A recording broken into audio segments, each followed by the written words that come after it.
Un saludo, amigas, amigos, y una invitación a intentar juntos pensar en voz alta una vez más. Acaba de regresarse al GIEI en sus tareas de investigación acerca de los sucesos de la acción genocida en Iguala.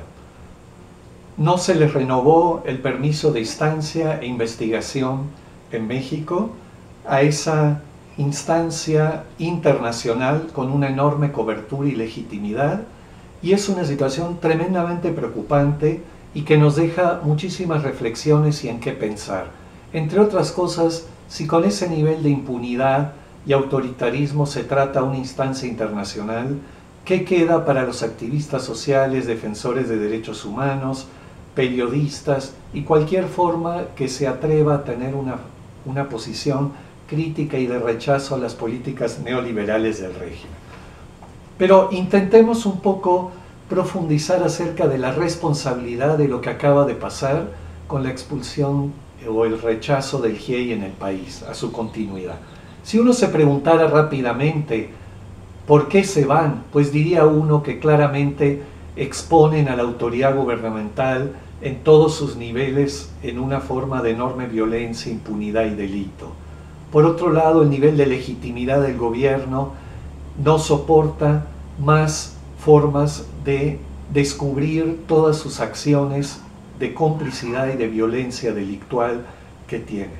Si preguntáramos a la vez quién lo expulsó, rápidamente diría uno, pues fue Gobernación o fue el mismo Peña Nieto. Sin embargo, si nos detenemos con un poco más de cuidado y desde el ángulo de la resistencia civil, nos damos cuenta que realmente quien hizo que el GIEI fuera quitado del país en su tarea investigativa no fue el gobierno ni fue Gobernación, sino que fuimos en gran medida nosotros como sociedad civil. Hay a nivel mundial una enorme crisis de representatividad de la clase política que solo representa sus intereses y a sí mismos. Lo vemos, por ejemplo, con el caso vergonzoso que acaba de suceder en Brasil con Dilma Rousseff, cuando la mitad de la Cámara y 2/3 del Senado están en procesos penales de corrupción y la quitan a ella por un periodo de 6 meses de su cargo sin ni siquiera una sola acusación de corrupción. Pero en México, en una situación muy similar en muchos tipos, nos damos cuenta que ante una acción genocida como fue la de Iguala, que involucra a toda la sociedad, porque es el grado más inhumano que se puede llegar, decide una instancia de gobierno ante nuestra pasividad y ante nuestra quietud en dejar a ellos decidir algo que involucra a toda la sociedad civil. De ninguna manera es el poder ni el gobierno el que tiene derecho a decir si el GIEI se queda o no. Es la sociedad civil en su conjunto, pero la clase política no consulta absolutamente a nadie en las decisiones claves. Por ejemplo, debió convocarse algún tipo de consulta, de referéndum, de plebiscito o alguna representatividad de los familiares y de las organizaciones sociales más involucradas en el tema de Ayotzinapa. Ellos son los que debieron decidir si el GIEI se quedaba o no en nuestro país, y no la autoridad gubernamental.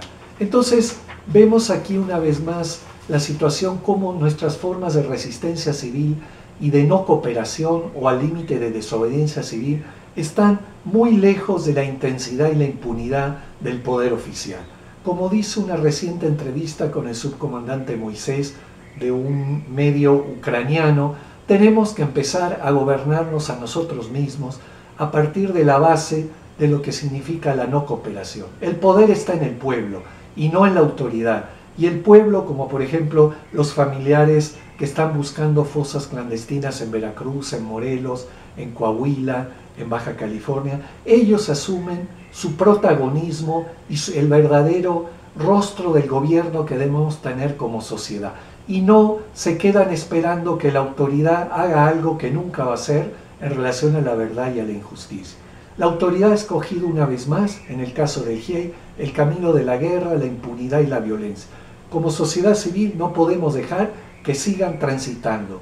Si no cumplen con lo que la gente mandata y legitima tienen que salir de sus puestos.